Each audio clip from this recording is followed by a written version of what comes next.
sa venue. Je voudrais d'abord remercier Christos pour l'accueil qu'il nous fait aujourd'hui. Au nom de l'association écuménique Charles Péguy, donc, c'est une joie de pouvoir accueillir Sandrine.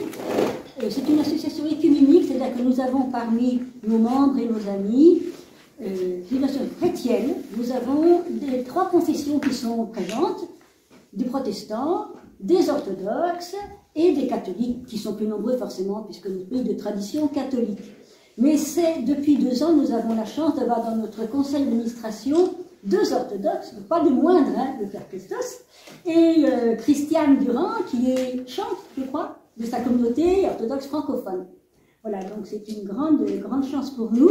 Nous sommes très heureux.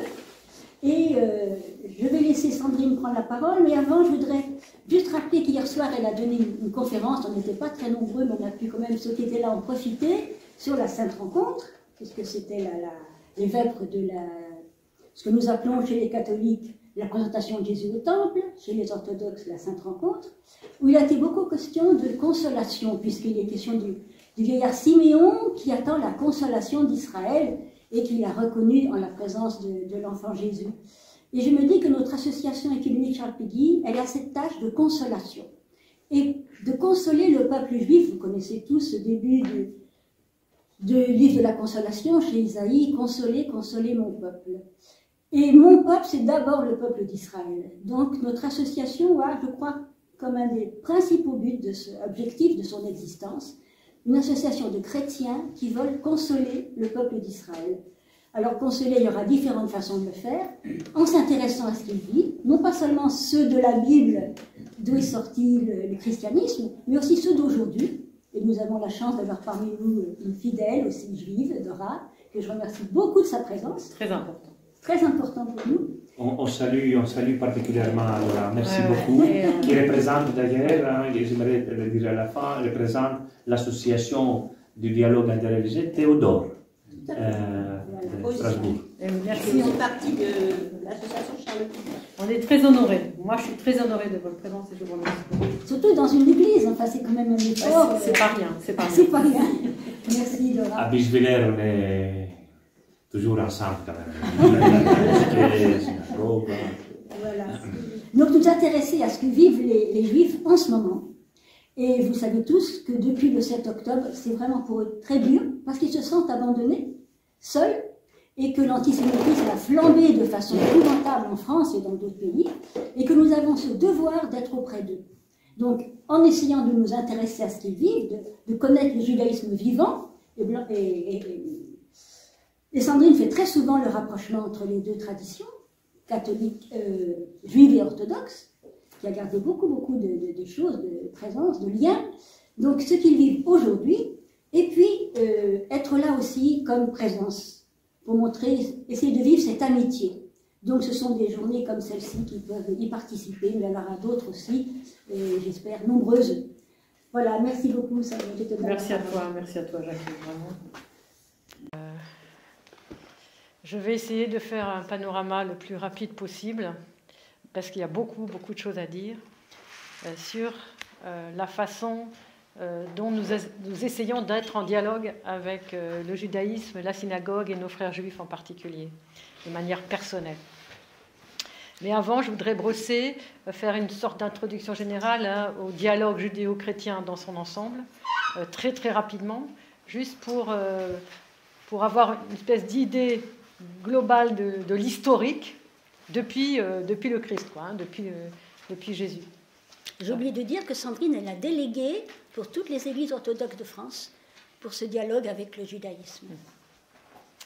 Alors, qu'est-ce qui s'est passé? Pourquoi c'est aussi tendu? Pourquoi c'est aussi difficile, nos relations?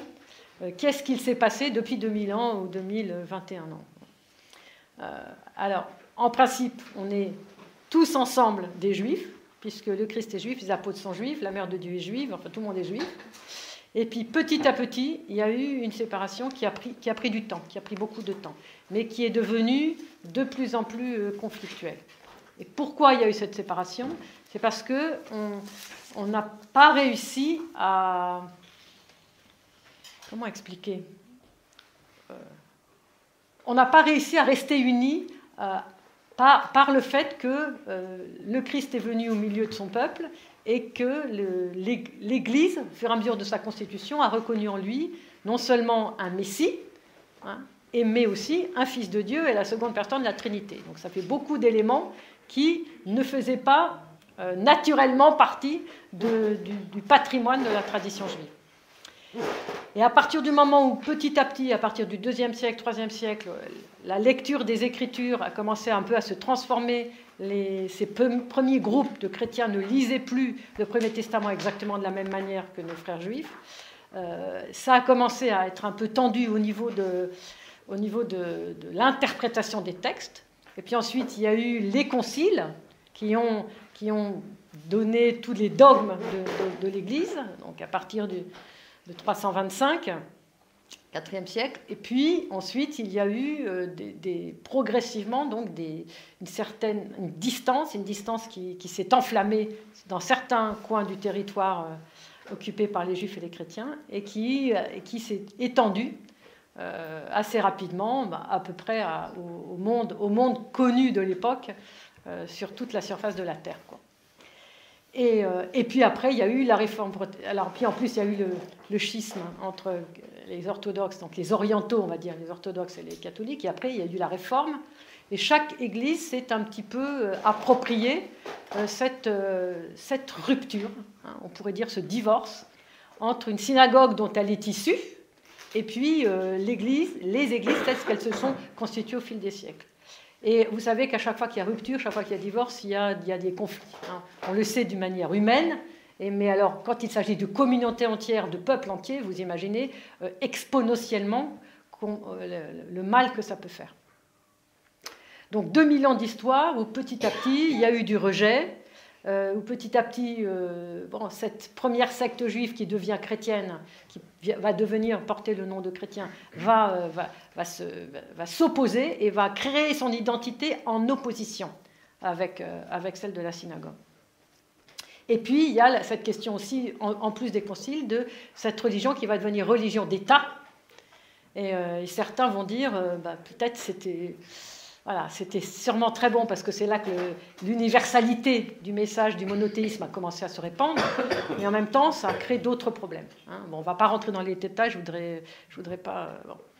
Et puis on arrive au XXe siècle, et puis nous avons donc le Concile Vatican II dont vient de parler Jacqueline, et à cause, voilà...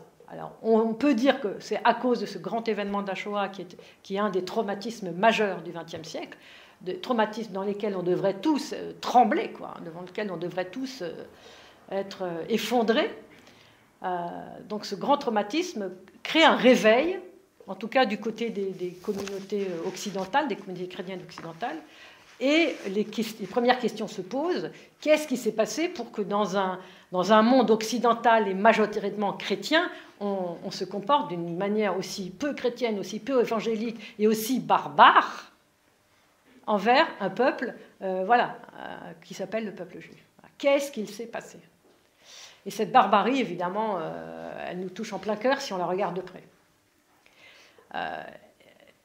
Et donc, la question, c'est qu'est-ce qui se passe du côté des églises d'Orient et du côté des églises orthodoxes dans toute cette tragédie qui débouche avec le Concile Vatican II et avec globalement les églises occidentales, donc protestantes et orthodoxes, sur une vraie réflexion à partir de cette question. Voilà. Pourquoi cette barbarie? Pourquoi cette haine?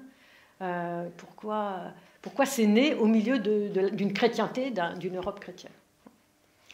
Et alors c'est vrai que cette question, toute cette barbarie se passe quand même en Occident. Donc on peut comprendre que les Occidentaux se sentent plus concernés parce que c'est sur leur territoire. Mais ce n'est pas parce que ça se passe en Occident qu'il n'y a pas eu aussi des pogroms, nous le savons très bien, en Russie, qu'il n'y a pas eu des éléments absolument dramatiques parallèlement ou en même temps que la période de la Shoah. Donc normalement, les églises orthodoxes devraient être aussi sensibilisées à cette question. Donc la question qu'on peut se poser, comment ça se fait qu'elles sont restées un peu en marge, que cette réflexion, en tout cas sur le plan communautaire, sur le plan ecclésial, n'ait pas été creusé, n'ait pas été regardé vraiment en face et n'a pas été un moteur pour amorcer un certain changement. Donc pour moi, c'était une question très importante depuis le début, quoi. Depuis le début de ma réflexion sur ce sujet. Et donc, l'amitié juive-chrétienne se crée en 1948. Donc, si vous savez mieux compter que moi, ça fait bientôt 80. Voilà. Et si on regarde bien comment naît cette amitié juive-chrétienne, eh bien, surtout avec Zelisberg l'année précédente, en 1947, il n'y a pas d'orthodoxe. Il n'y a pas d'orthodoxe à Zelisberg. Il y a quelques orthodoxes au moment de la fondation de l'amitié juive-chrétienne, dont un qui est un orthodoxe majeur, qui s'appelle Léon Zander, merci, Léon Zander, qui était professeur à l'Institut Saint-Serge, là même où j'enseigne aujourd'hui, et qui était un très grand ami du grand théologien Boris Bobrinskoy. Et Boris Bobrinskoy était extrêmement sensible à cette question juive grâce à Léon Zander, qui malheureusement est mort trop jeune et nous a quittés trop tôt. Et lui, il avait une place tout à fait intéressante au sein de ce comité de l'amitié juive-chrétienne. Malheureusement, sa voix n'a pas été vraiment entendue. Et quand on regarde les archives, que je suis évidemment allée consulter, des premières rencontres de l'amitié judéo-chrétienne, des discussions entre les catholiques, les protestants et les juifs, il y avait un certain nombre d'éléments qui faisaient que Léon Zander a dû se sentir probablement un peu, peut-être marginal, peut-être différent. Pourquoi ? Parce que le rail qu'a pris l'amitié judéo-chrétienne sous la très forte personnalité de Jules Isaac, qui a mis un tout petit peu dans l'ombre une autre forte personnalité, mais qui s'était un peu moins... Voilà, qui n'avait pas le même type de tempérament, hein, qui est notre ami Edmond Flegg, voilà. Parce que quand même, ils ont fondé ensemble, Edmond Flegg et Jules Isaac, en tant que juifs. Et bien, Edmond Flegg, il avait une intuition qui n'a pas été poursuivie, parce que voilà, Jules Isaac avait une très forte personnalité. Bon. Et du coup, Léon Zander aussi s'est senti probablement un peu différent. Et quand on relit ce que proposait Léon Zander, il y a plus de 70 ans, eh bien, nous, chrétiens orthodoxes aujourd'hui, on se retrouve exactement dans sa ligne. Donc c'est très intéressant. Qu'est-ce qu'il proposait de différent par rapport aux autres ? Donc, surtout, alors, Jules Isaac, et on le comprend, traumatisé par sa propre histoire. Hein, pour ceux qui ne savent pas, il avait perdu son épouse et sa fille dans les camps. Hein, donc traumatisé par cette histoire, il a voulu mettre l'accent sur non seulement l'histoire elle-même, sur le drame de la souffrance d'un peuple qui a failli être totalement exterminé, et c'est lui qui a mis finalement le réveil chrétien sur ce rail-là. Mais Léon Zander, lui, disait, oui, bien sûr, on ne peut pas mettre de côté quelque chose d'aussi dramatique, d'aussi traumatique, et nous devons en tenir compte, bien évidemment, et nous devons pleurer avec ceux qui pleurent. Je pense que c'est très important. Mais nous ne pouvons pas construire tout le dialogue jusqu'à la fin des temps là-dessus. La preuve en est, c'est que dans 200 ans, dans 500 ans, quand les générations auront passé et que, heureusement, nous n'oublierons pas, puisque nous avons des Yad Vashem et beaucoup de mémorials un peu partout, pour ne jamais oublier ce traumatisme, cette barbarie épouvantable, dans les consciences, ce sera différent. Et si, dans les consciences, c'est différent, est-ce que le fait de faire perdurer cette histoire va donner autant d'élan dans le dialogue que ça l'était juste après ou dans les décennies qui ont suivi. Et donc, lui, Edmond Flegg, il disait, c'est sur le plan religieux et spirituel qu'il nous faut nous rapprocher, qu'il nous faut dialoguer, qu'il nous faut nous comprendre. Alors, l'un n'exclut pas l'autre. Donc, moi, je serais d'avis qu'on arrive à tenir les deux ensemble. Mais il se trouve que les orthodoxes n'ont pas réussi ni Léon Zander, ni ceux qui ont suivi, parce qu'il y a eu aussi Olivier Clément qui a siégé un temps, il y a eu Yves Collin, il y a eu quelques orthodoxes, et puis moi j'ai passé presque 20 ans et bon, je n'y suis pas arrivée non plus. Donc notre voix n'a pas réussi à se faire entendre. Et donc, parce qu'on peut se poser la question, on se dit, mais alors les orthodoxes, ils dorment. Où est-ce qu'ils sont dans ce dialogue? Ils dorment, personne ne parle jamais d'eux. Est-ce que ça ne les intéresse pas? Est-ce qu'ils n'ont pas compris? Donc, est-ce qu'ils dorment? Voilà. Et c'est la raison pour laquelle, voyant qu'il y avait quelque chose qui était sans issue, j'ai monté notre propre association en communion avec nos évêques, bien évidemment, qu'on a appelé Chrétiens orthodoxes en dialogue avec les Juifs. Donc si vous notez, vous tapez ça dans Google, vous allez tomber sur un site internet avec plus de 80 vidéos, des centaines et des centaines d'articles qui ne sont que formés d'une pensée orthodoxe. Voilà. Et après, on peut évidemment réfléchir sur quelle est la spécificité de cette pensée orthodoxe et comment elle s'articule. CODJ.fr, Chrétiens orthodoxes en dialogue avec les Juifs. CODJ.fr. Alors vous avez la page d'accueil et puis vous avez les ressources. Et dans les ressources, vous avez des vidéos, des audios, des articles. Vous pouvez vous inscrire au podcast et recevoir à chaque fois qu'il y a de la nouveauté un podcast, etc. Et là, vous aurez, voilà, ce que je vous dis ne sera que quelques bribes d'un long travail enfin pour moi, un travail de plus de 25-30 ans. Et puis pour ceux qui arrivent dans mon groupe de travail, voilà, 15 ans, 10 ans, etc. Alors, est-ce que, parce que bon, ce qu'on pourrait appeler en hébreu cette teshuva, hein, ce repentir des églises occidentales, est un très bel exemple quand même.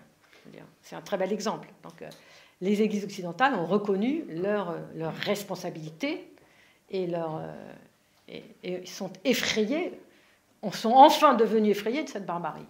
Qu'en est-il des communautés orthodoxes et des pays orthodoxes? La Roumanie, la Russie, la Grèce, la Serbie, dont on sait qu'à peu près partout, il s'est passé quand même des pogroms. Donc qu'est-ce qu'il en est? Et quelle est la difficulté pour ce pays pour faire cette teshuva, hein, ce repentir, ce retour, et pour regarder en face une tragédie qui nous concerne tous? Alors, moi, ce que j'ai compris, c'est que ça n'était pas la bonne porte d'entrée pour des orthodoxes. C'est comme si c'était trop violent pour eux. Pourquoi? Parce qu'eux-mêmes ont vécu dans tous ces pays des drames terribles. Et moi, quand j'ai rencontré la Grèce, par exemple, le drame de l'Empire ottoman qui transporte les populations, qui trucide les gens, enfin, est tellement vivant, 400 ans d'Empire ottoman qui jugule un pays qui est asphyxié, quoi. C'est tellement difficile que vous comprenez bien, quelqu'un qui souffre, vous n'allez pas commencer à lui demander d'aller regarder la souffrance de l'autre. Quelqu'un qui se sent meurtri. Et si vous connaissiez des histoires personnelles de certaines communautés grecques, mais c'est épouvantable. Donc qu'est-ce que vous pouvez dire à ça? Quelqu'un qui souffre comme ça vous dit « je souffre avec toi ». Et pareil pour la Russie, 70 ans de communisme, une horreur, 25 millions de prêtres, d'évêques, de moines, de moniales, assassinés, 25 millions par le régime communiste.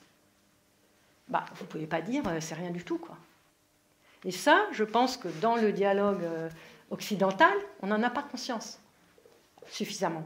Qu'il y a des traumatismes. Ne parlons pas de la Serbie, ne parlons pas de la Roumanie, enfin bon, je vous passe tous les détails. Mais c'est un vrai traumatisme aussi de ces... Et donc, comment ces pays-là eux-mêmes se remettent, pensent leurs propres blessures, et puis ensuite, peut-être, dans quelques temps, ils pourront aller regarder un peu plus comment eux-mêmes ils ont pu éventuellement être participants d'une souffrance d'un peuple qui s'appelle le peuple juif. Donc ça, je pense que c'est important de remettre les choses en perspective.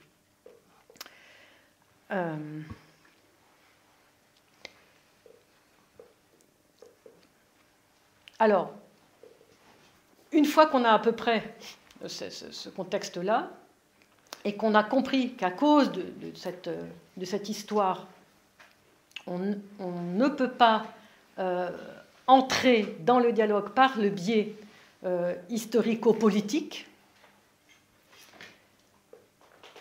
eh bien, on se retrouve en totale harmonie avec Léon Zander, qui disait on va le prendre sur le plan religieux, spirituel, et nous allons même ajouter sur le plan théologique. Donc moi, c'est ce que je fais depuis à peu près 20 ans, 25 ans. Alors, j'ai fait une thèse de 600 pages qui s'intitule, et vous allez tout de suite comprendre, « Les rabbins du Talmud et les pères de l'Église ancienne lisent l'Écriture ». Et donc je montre là à quel moment, à quel endroit précis, la lecture bascule dans une lecture qu'on appellera, nous chrétiens, une lecture christologique. Mais en même temps, je montre de manière très, très forte à quel point on a des points communs qui sont considérables, y compris dans cette lecture. Et donc, voilà, comment on tient les deux. Alors, ce qu'on pourrait dire maintenant, c'est que si la vraie problématique, c'est où sont les orthodoxes et quelle est leur place,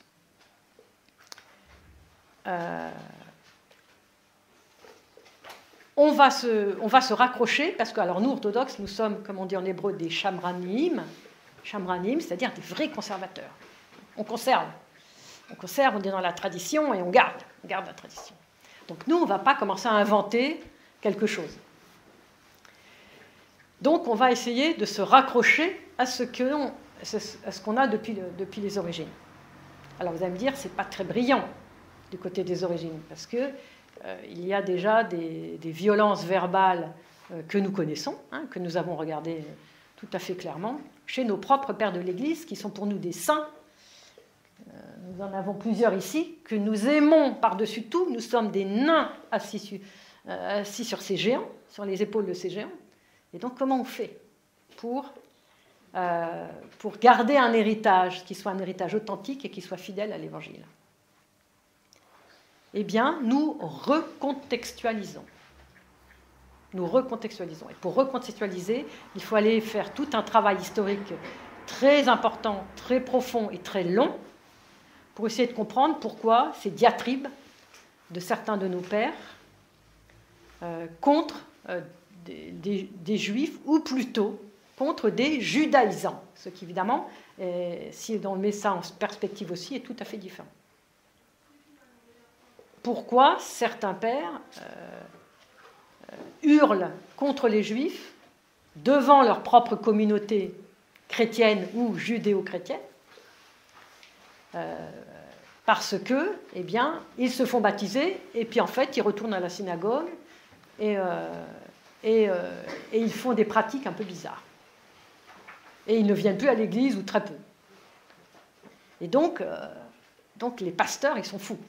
Parce qu'ils les ont accompagnés pendant 1 an, pendant 2 ans, ils les ont baptisés, et puis finalement, ils renient leur baptême. C'est comme ça qu'eux, ils le voient. Nous sommes au IVe siècle. Alors, pour nous, ça nous semble monstrueux, mais on n'a pas le droit, il est interdit de transporter des paroles dans un contexte au contexte d'aujourd'hui. C'est interdit. Mais malheureusement, nous le faisons. Donc la première chose à faire pour nous, chrétiens, c'est de remettre dans le contexte, de dire peut-être que dans ce contexte, c'était comme ça qu'il fallait faire. Je n'en sais rien parce que je n'y étais pas. Donc gardez le respect, gardez le doute. Mais ce qui est sûr, c'est qu'aujourd'hui, c'est plus comme ça qu'il faut parler. Et c'est sur cette fermeté-là qu'il nous faut tenir la ligne. Très fermement. Et expliquer pourquoi on ne parle plus comme ça aujourd'hui. Et pourquoi c'est contraire non seulement à l'Évangile, mais même au Christ, et même à toute notre tradition. Et donc notre travail, c'est comment il faut parler. Parce qu'on veut être fidèle. Et donc nous allons aller chercher ce que nos pères ont dit de positif sur ce peuple et sur ces communautés. Et il y a beaucoup de choses. Mais beaucoup de choses mélangées.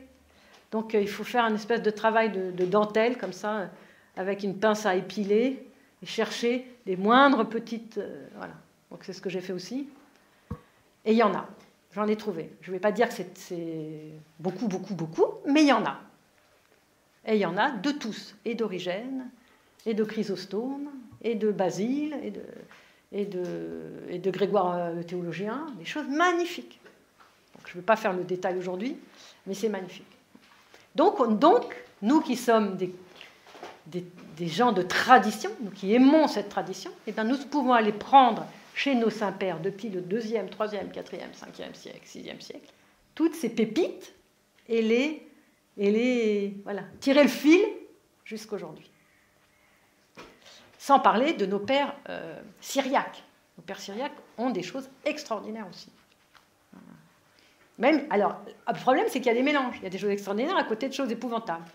Donc, voilà, il faut désosser les choses, distinguer, discerner et avancer avec le meilleur. Et le reste, c'est du contextuel. Ça ne peut plus nous concerner parce que ça n'est pas de l'Évangile. Et aujourd'hui, donc puisque le dialogue du côté occidental, finalement, est né vraiment ou rené en 1965, avec Nostra Aetate, eh bien, comment aujourd'hui, tout en gardant ce fil depuis les origines, puisque nous, on ne peut pas faire quelque chose comme ça qui sort de rien au XXe siècle, il faut absolument qu'on... Voilà, comment on fait pour tirer ce fil et le faire grossir et que ce petit flot, cette petite goutte d'eau là devienne une énorme rivière. Et voilà, comment on fait? Eh bien, on s'appuie sur beaucoup de nos pères contemporains, ou beaucoup de nos théologiens contemporains, qui ont dit des choses extraordinaires sur la question juive et sur le judaïsme. Donc, Monseigneur Bartholomé, 1997, vous voyez, c'est pas d'hier. Nous sommes profondément bouleversés et attristés par ce que nous avons vu et éprouvé ici, aujourd'hui. Donc, il est au mémorial de la Shoah à Washington. Nous avons vu le visage du mal. Nous avons vu ce mal hideux. Ce lieu nous incite à assurer à l'humanité entière que l'horreur insondable et indicible du génocide ne pénétrera plus jamais dans le champ de l'action humaine. Le cri du fanatisme retentit, strident. La lâcheté, l'irresponsabilité des puissants répondent. Les marques de la mort spirituelle ou morale, l'avidité, l'avilissement, l'oppression de la vie. Il faut dénoncer les formes de mort et de corruptibilité qui menacent sournoisement, impitoyablement la vie de l'homme. C'est à nous, juifs et chrétiens, qu'incombe particulièrement le devoir de garder une mémoire commune de cet holocauste et des autres afin de les bannir à jamais. L'histoire de nos relations contient trop de tristes épisodes de peur, de mépris. Elle est pourtant jalonnée de tant d'exemples d'amour du Tout-Puissant pour nous, à titre individuel comme à titre collectif. L'évêque Chrysostome de Zakynthos, notre inoubliable frère dans le Seigneur, qui alors était sommé par les autorités nazies de dresser la liste des Juifs de son île, n'a écrit qu'un seul nom, le sien.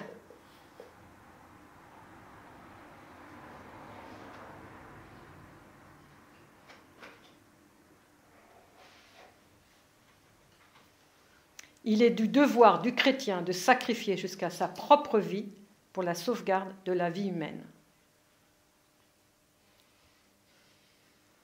Tous ceux qui ont péri dans l'Holocauste sont des martyrs, des témoins qui nous indiquent comment répondre à l'amour de Dieu. Alors il dit à un autre endroit, il dit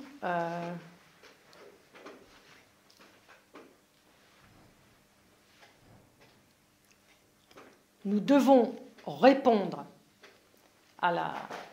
aux questions des communautés juives à notre égard par l'amour. Par l'amour, et uniquement par l'amour. Donc, Monseigneur Bartholomé, il a une conscience très vive, et il le dit haut et fort, de ce traumatisme et de cette terrible déchirure qui, finalement, est insoutenable. Et qui doit rester insoutenable jusqu'à qu'on puisse réparer. Donc ça, c'est très important. Il y a un autre de nos pères contemporains qu'on nous aimons beaucoup, surtout en France, parce qu'il était français, même s'il a passé la moitié de sa vie en Angleterre et qu'il est mort là-bas, qui s'appelle le père Lev Gillet. Le père Lev Gillet est à ma connaissance, en tout cas à cette période, au milieu du XXe siècle, le seul qui a écrit un énorme livre, malheureusement en anglais et toujours pas traduit, qui s'appelle « Communion in the Mashiach ». Communion dans le Messie. Alors il explique par exemple dans ce livre la problématique du vocabulaire. Il n'y a pas de catégorie intellectuelle juive pour le vocabulaire de la théologie chrétienne. Il n'y avait même pas de mots dans la langue hébraïque pour les traduire de manière adéquate. La difficulté d'exprimer la pensée était ainsi doublement aggravée du fait de l'insuffisance du vocabulaire.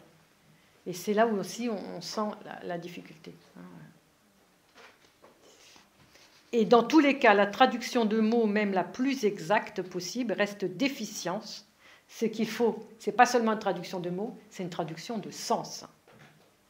Repenser la christologie en termes hébreux, c'est-à-dire non seulement en mots hébreux, mais dans des catégories de pensée hébraïques, doit être la première tâche du chrétien qui veut interpréter sa propre foi aux Juifs.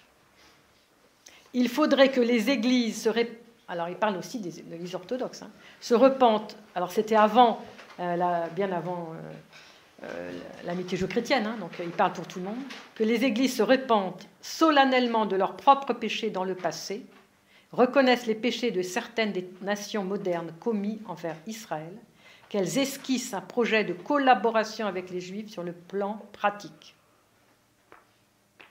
et indiquer des directions où un dialogue serait possible.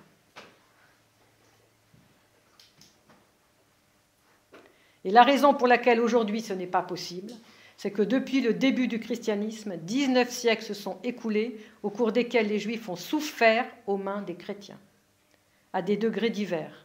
Nous n'avons pas le droit d'approcher les Juifs aujourd'hui comme si nous avions les mains propres. Ah, ça, c'est fondamental. C'est fondamental. Avant toute chose, il faut réparer notre énorme manquement à la loi de notre Maître et mériter le pardon et la confiance d'Israël. Nous parlerons de notre foi qu'après avoir donné la preuve de notre amour.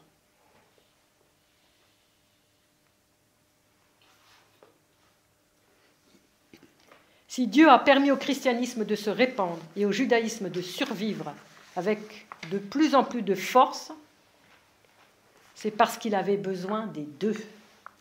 Ça, c'est génial. Il a besoin des deux. Et donc, comment nous, orthodoxes, qui sommes quand même... on est fiers de notre foi quand même. Et pourquoi pas ? Pourquoi pas ? Mais est-ce qu'on peut supporter que Dieu a besoin des deux ? Et ça, c'est toute la question. Un autre grand de nos maîtres, alors lui, il est encore plus récent. Il est mort seulement en 1994. C'est un dont on parle beaucoup aujourd'hui parce qu'il y a une bibliographie qui vient de sortir il y a quelques mois, le père Cyril Argenty. Donc si vous voyez dans vos librairies une soutane en mobilette, eh bien c'est ce livre du père Cyril Argenty que je vous conseille vivement, qui est un livre absolument merveilleux, très facile à lire et très, très émouvant. Le Christ, en hébreu le Messie, est la gloire d'Israël. C'est le peuple d'Israël qui offre à Dieu la chair de l'incarnation. Israël est la chair de Dieu. Pour s'incarner, Dieu se fit juif. C'est avec une bouche de juif, dans la langue des juifs, dans le cadre d'une culture juive, que Dieu parle aux hommes. Inversement, pour comprendre le message et la vie du Christ, il faut connaître les Écritures d'Israël, les livres de l'Ancienne Alliance que le Christ et les apôtres citent à chaque page des évangiles, les actes, les épîtres et l'Apocalypse, et les pères de l'Église feront de même. Donc lui, en plus, il a sauvé des Juifs et il a reçu la médaille des justes. Mais il nous donne voilà, une petite saveur que l'on peut suivre, puisque nous, on ne peut pas commencer comme ça de rien. Donc heureusement qu'on a tous ces contemporains aussi, qui nous aident. Puis nous avons aussi Olivier Clément. Alors Olivier Clément, c'est incroyable. Qui a tué Jésus? Parce qu'il dit, il faut d'abord qu'on renonce à accuser les Juifs de peuple du déicide. Il dit, qui a tué Jésus? Il n'y a qu'une seule réponse, c'est moi. C'est nous qui chaque jour ignorons et massacrons l'amour. Et puis il dit un peu plus loin, il faut lire l'Ancien Testament en renonçant à toute typologie qui aboutirait à un rejet ou à une ignorance du judaïsme, ce qui suppose un travail de purification de la pensée des pères de l'Église. Donc vous voyez, on a quand même tout ce qu'il faut pour faire le travail. Il faut lire la Bible dans son texte, sans oublier les correspondances établies par les pères. Je crois que c'est en lisant ça que j'ai eu envie de faire ma thèse. Mais sans en faire un instrument d'ignorance du judaïsme. Et bien sûr, il faut tenir compte aussi de la façon dont le Talmud, la Kabbale, le Zohar lisent les mêmes textes. Établir comment la lecture de la sagesse juive et celle des pères de l'Église peuvent s'accorder, c'est tout le travail à mener. Bon, je vais m'arrêter là parce qu'il y en aurait beaucoup. Il y a aussi un dernier, dont je n'ai pas le texte exact, mais que j'ai en mémoire, qui est Soloviev, un grand théologien, alors lui c'est 19e siècle, ça remonte, un grand théologien russe, qui dit « Les Juifs se sont toujours comportés en Juifs avec nous, mais nous on ne s'est jamais comportés en chrétiens avec eux. » Et il va peut-être falloir commencer. Et que le problème, ce n'est pas la question juive, c'est la question chrétienne. Alors lui, il y va carrément. Bon, voilà, c'est juste pour dire, si on veut faire le travail, nous avons, c'est difficile, c'est probablement plus difficile du côté oriental, mais nous avons ce qu'il faut, et nous avons quand même une ligne qui nous est à peu près donnée. Ce qu'il faut comprendre aussi, c'est que toute cette réflexion, tout ce travail prend du temps. Et que du fait que nos frères occidentaux ont trouvé leur manière de faire, pour que nous prenions notre manière de faire un peu différente, parce qu'on est différent et qu'on a besoin de respecter notre sensibilité et notre théologie, c'est pas forcément facile. Il n'y aurait rien du tout, ce serait peut-être plus facile. Et en même temps, nous savons que nos frères catholiques et protestants ont avancé, ils ont beaucoup avancé sur plein de choses, et qu'il y a des choses qui peuvent faire écho, qui peuvent nous aider pour trouver notre rail, et peut-être même qu'on peut accueillir des choses, notamment tout ce qu'ils ont fait par rapport à la lecture des Écritures. Ça, on peut le saisir. Enfin, moi, j'ai beaucoup dans ma thèse de théologiens catholiques et protestants, énormément. Donc, il n'y a pas de souci, quoi. Donc, cette réflexion théologique de notre Église va prendre du temps.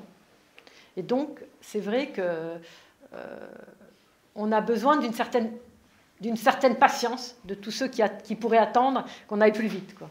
Surtout que notre Église, elle est particulièrement lente. C'est une vieille dame avec beaucoup de cheveux blancs, des grandes rides. Voilà, elle se déplace avec difficulté. Il faut suivre son rythme.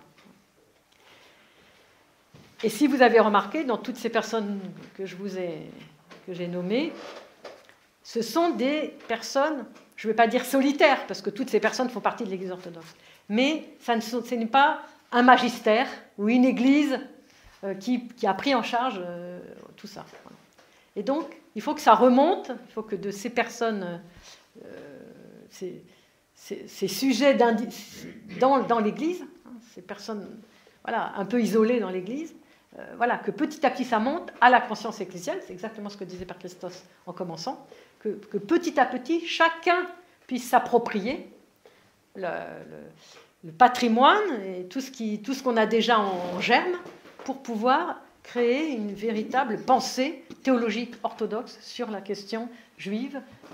Pourquoi, qu'est-ce qu'il s'est passé, pourquoi ça s'est passé, pourquoi on a du mal à réfléchir à ces questions, qu'est-ce qu'il faut faire pour avancer, etc. Enfin, on aurait beaucoup à dire. Je voudrais terminer en parlant de qu'est-ce qu'il se passe quand même aujourd'hui, parce qu'il ne se passe pas rien. Alors, je connais très mal la situation en Grèce, peut-être tu pourras en dire quelque chose. Je sais qu'il y a quelques prêtres grecs, notamment un qui travaille sur cette question, qui est en plus un universitaire, donc c'est tout à fait sérieux. Je sais qu'en Russie aussi, il y a des personnes qui travaillent sur cette question. Mais c'est pareil, pour le moment, c'est comme des choses un peu... Et il y a à Bruxelles, un prêtre russe extraordinaire qui écrit pour les Russes, pour les moscovites, parce qu'il a des antennes là-bas, puis il a ses enfants à Moscou, des livres sur cette question. Il y en a un qui a été traduit il y a 1 an, ou 1 an et demi, qui s'appelle « La maison de Jésus ». Donc, elle est sur notre site, au niveau des publications, vous trouverez un petit commentaire. Et un deuxième livre va être publié sur les paraboles. Et alors lui, c'est un prêtre vraiment formidable. Il est extrêmement hébraïsant, mais hébraïsant avec une grammaire pointue. Il travaille d'ailleurs avec un Israélien pour bien tout. Léonide Grilikes. Léonide Grilikes. Mais tu tapes la maison de Jésus sur Google et tu trouves tout de suite son nom. C'est aussi un roumain. C'est un russe. Il y a aussi un roumain, Alexandre Ionita. Ionitou. Alors, Alexandre Ionitsa, Oui. Alexandru Ionitsa, donc c'est un ami. Alors lui, il paye très cher de sa personne pour avoir fait en 2019 un congrès, un colloque extraordinaire où il a invité 45 théologiens du monde entier, orthodoxes. Enfin, il y avait quelques protestants, quelques catholiques, mais bon, très majoritairement orthodoxes, pour parler de la place des Juifs dans la liturgie et dans l'office orthodoxe. Alors là aussi, c'est une grande question. Alors vous aurez sur ces sujets des tas de choses sur le site aussi, notamment concernant la liturgie et l'office liturgique. Voilà. Je disais de Pâques. De Pâques, mais pas seulement. Voilà. Alors moi, j'ai relevé 350, donc j'ai fait tout un relevé sur toute l'année liturgique. Donc c'est pas du tout facile. C'est pas du tout facile. Alors maintenant ici en France, donc premièrement, j'ai été nommée moi en 2006 pour m'occuper de ce dialogue pour la France. Donc ça fait déjà maintenant 17 ans, 18 ans, 19 ans. Mais avant cette nomination, il ne faut pas oublier qu'il y a un contexte international qui travaille au niveau international sur ce dialogue depuis 1970. Donc des commissions internationales avec des rabbins, des grands rabbins et d'Israël et d'ailleurs, et d'Amérique, et les grands évêques et archevêques du monde entier, et d'Amérique et de Grèce. Cette commission, Monseigneur Emmanuel, qui a été ici métropolite pendant des années, en fait partie. Et donc, ils se parlent, ils se respectent, ils se rencontrent, et ils font, depuis 70, des sessions, tous les 3 ans, tous les 4 ans, ça dépend. Bon, il y a eu des moments un peu plus espacés. Et il y a même, nous, on a même un ami américain qui est arabe orthodoxe, et qui va parler dans cette commission, et qui a été parlé l'année dernière. Donc vous voyez le contexte. Et il nous a dit, il a été très bien reçu par les rabbins. Donc vous imaginez comment il doit prendre sur lui voilà. Et donc des choses comme ça, elles ne sont pas beaucoup connues, il n'y a pas de publicité dans les journaux, mais ça se passe. Donc ça, c'est déjà très important. Et nous, moi, étant toujours en lien avec les évêques, voilà, on est un peu au courant de comment les choses évoluent, etc. Ensuite, il y a le travail ici en France, donc avec cette association que j'ai montée il y a maintenant 11 ans, bientôt 11 ans, donc chrétiens orthodoxes en dialogue avec les juifs, qui est un travail qui a un peu 2 pôles. Le pôle sur le terrain, un peu comme l'amitié judéo-chrétienne, mais plus spécifique à l'orthodoxie, parce qu'on a remarqué que moi, à chaque fois que j'ai renvoyé certains orthodoxes dans leur ville, ah ben, tu habites Annecy, ben, va dans le groupe, tu habites Bordeaux, va dans le groupe. À chaque fois, voilà, il y avait un sentiment d'isolement, un sentiment de ne pas être entendu, dans une spécificité propre. Et donc, on a eu besoin de se regrouper pour se comprendre ensemble et pour essayer d'avoir une vision commune de ce dialogue qui soit une vision qui est celle de l'orthodoxie. ou qui pourrait être celle de l'orthodoxie, avec évidemment nos évêques, parce qu'il faut qu'on soit aidé et puis qu'on soit porté par l'Église. Et donc c'est ce qu'on essaye de faire. Donc on fait des événements. Donc vous aurez aussi tout ça sur le site, vous avez plusieurs événements. Le dernier ayant été au mois de juin, les 10 ans de l'association, où notre propre évêque, Monseigneur Dimitri, que vous avez pu voir si vous êtes venu, puisqu'il faisait partie de la délégation autour de notre patriarche, Monseigneur Dimitri est venu à la synagogue. Je pense que c'est la première fois qu'un évêque orthodoxe entre dans une synagogue, participe à un office de Shabbat, écoute une dracha qui a été extraordinaire et dont il a été ébloui, et participe au repas shabbatique qu'on a organisé, kasher, etc. Et donne un discours au cours de ce repas sans ambiguïté, sans aucune ambiguïté. Et comme me disait le rabbin, c'est 20 ans de travail en amont, quoi. Voilà. Et le rabbin était content que j'ai pu mener à bien. C'était Rivonne ? C'était Rivonne. Rivonne qui était en plus dans le jury de ma thèse. Bon, voilà. Donc, voilà. Et donc ça, c'est un premier pôle, un pôle plus, je vais en dire, expérimentiel. Comment on est en dialogue, comment on essaie de se comprendre, comment on essaie d'appréhender cette tradition qu'on regarde toujours un peu de travers parce qu'on ne la connaît pas, ou parce qu'on veut l'ignorer, ou parce qu'elle nous gêne, ou peu importe les raisons. Voilà. Comment, déjà, on ouvre son cœur et puis on dit, bon, c'est une belle tradition. Et donc, on va essayer de voir pourquoi elle est belle. Et puis, c'est une tradition originelle. Et puis, si on connaît le Dieu un, c'est parce qu'il y a d'abord Israël. C'est quand même le premier. Il ne faut quand même pas oublier. Et pourquoi on est en dette ? Pourquoi on est en dette par rapport à ce peuple ? Pourquoi on a tout reçu de ce peuple et qu'on a tout construit sur ses racines, on a un fondement qui est essentiel. On a construit sur son fondement. Ben, ce fondement, il est là et il restera jusqu'à la fin des temps. Et il nous faut être dans la gratitude de cet héritage que nous avons reçu, qui est immense, immense. Moi, j'en parle pendant 600 pages, donc je sais qu'il est grand, quoi. Et puis un deuxième volet, qui est un travail théologique académique.